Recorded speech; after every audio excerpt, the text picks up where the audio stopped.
Hello everyone, welcome back to the channel. Tomorrow is the day, and Mum is the word. I don't know what to expect from the series finale, The Vanquishers, in Doctor Who Flux. But this episode, this last week, has got me very, very worried. So let's have a little talk, and see what I say.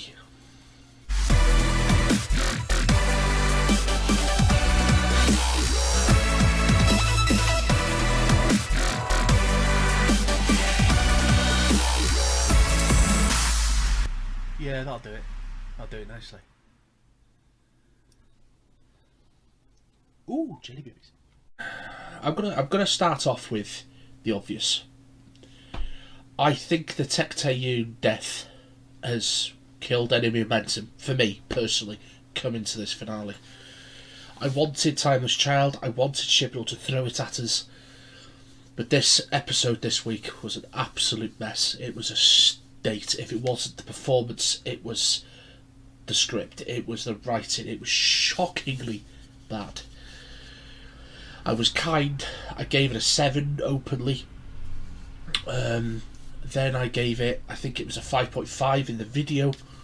I've watched it again. It just seems to drop all the time.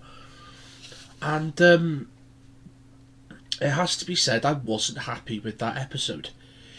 But looking forward, there is a lot to tie up, and there is a big, big problem. Because if he can't tie up everything, he's going to leave it to RTD. And RTD will just do what RTD does. He'll just kill it, stone dead. He'll come up with something else, something he can relate to, which is understandable because that's the great thing about Doctor Who. It can be melded and moulded into anything that he likes. But the thing is, his Timeless Child has been so fan base controversial. I don't think the fan base can take much more, because it seems to, like, every little problem seems to be the big issue. But this week, I can't see Jericho making it out of the episode. I can't see Claire making it out the episode. I don't know what's going to happen to Yaz. Will the Doctor's regeneration start this episode? I don't think so. I think her regeneration's going to be either the Pirate Special, the end of the Pirate Special, or the Centenary Special. I don't think we're going to see it, because I think chibnall's got so much stuff going on with Flux. I don't think he's got time to add a regeneration into it. There's a couple of questions that I've been speaking to with friends online of which way the Timeless Child now is going to go with the Watch. And the more I thought about it, I thought there was going to be 4 or 5 regenerations, or even more, before Hartnell. That's the way I thought it was going to go, because I thought chibnall is trying to chisel his name into the rock that is Doctor Who. And now I'm thinking about it. I've been watching videos for the last couple of weeks about the Series 6B idea. And obviously the Series 6B idea is surrounding the regeneration between Patrick Troughton and Jon Pertwee.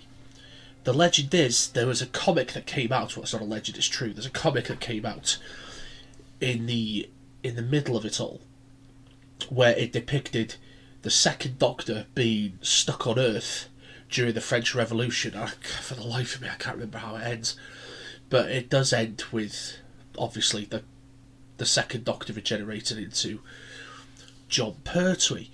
But there's also a book which I haven't read yet.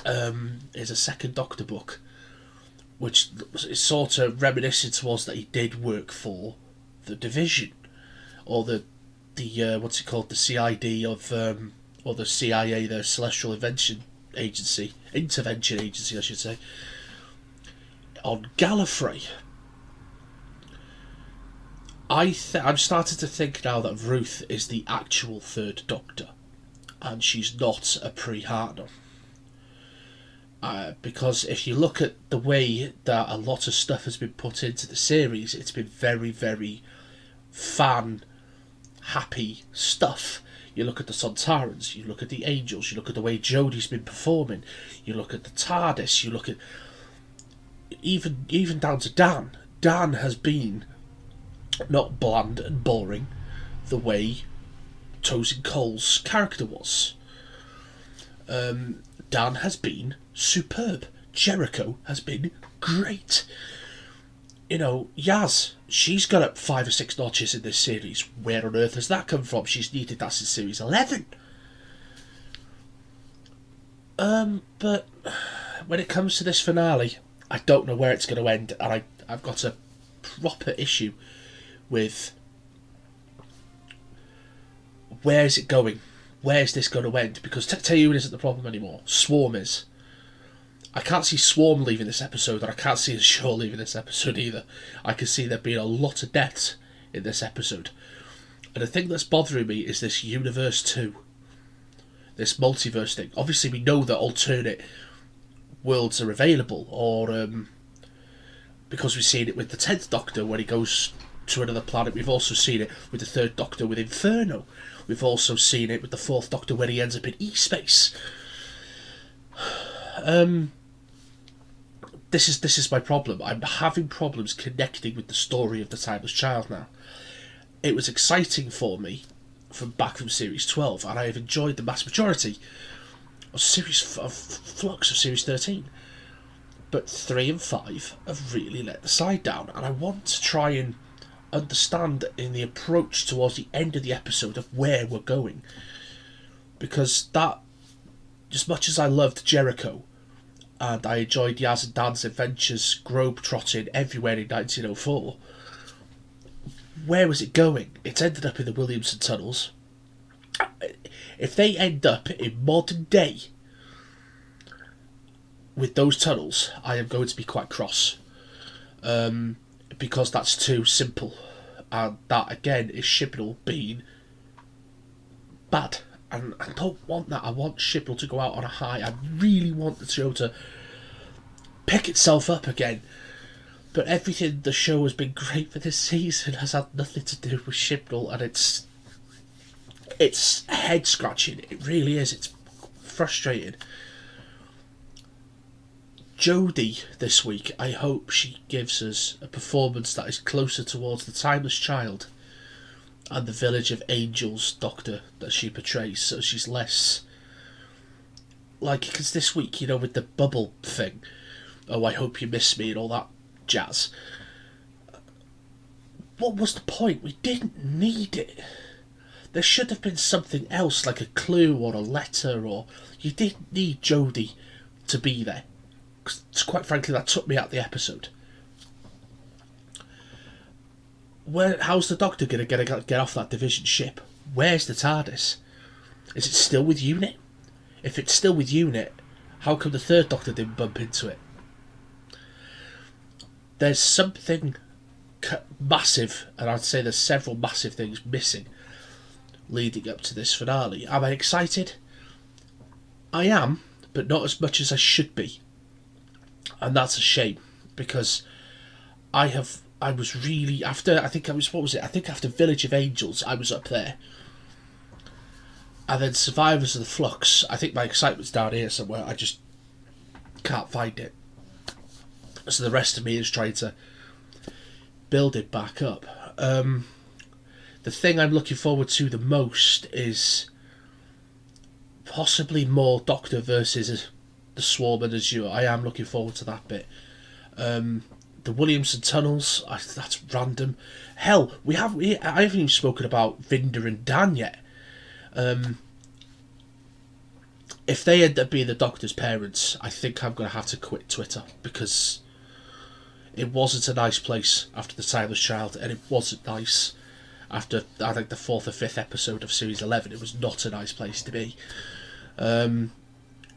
So I don't know how the fandom is going to react, because I've got a sneaky suspicion that Belle and Vinder are going to be the Doctor's parents, and that child ends up in Universe 2 being the Doctor in that universe, but not our Doctor. That's the thing I've got sort of going off in my head.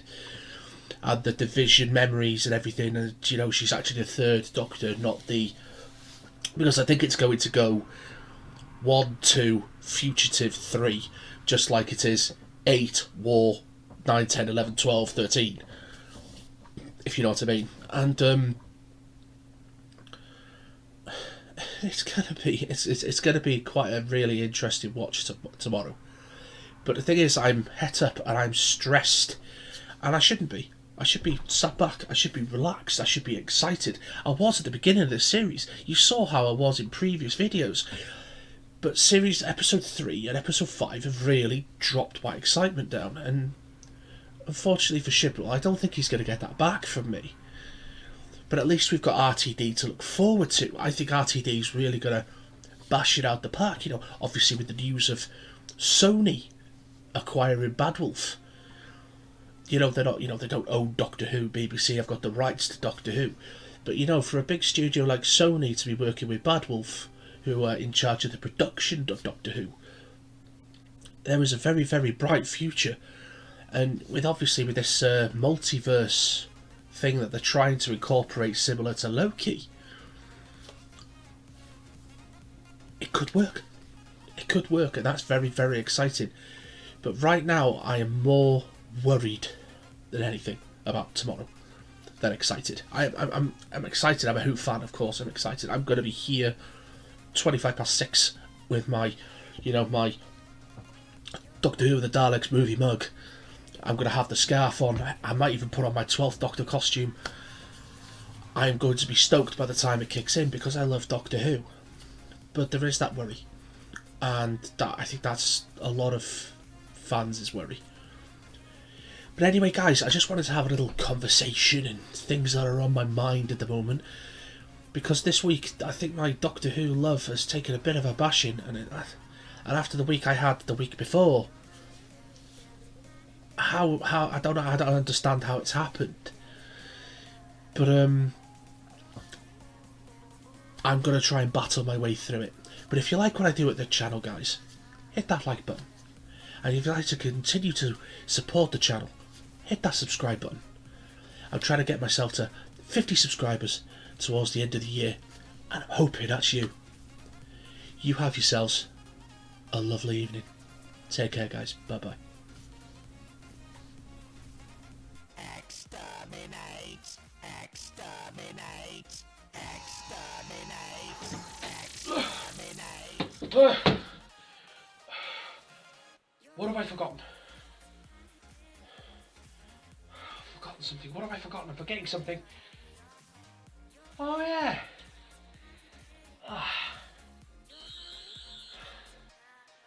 Don't forget. Exterminate!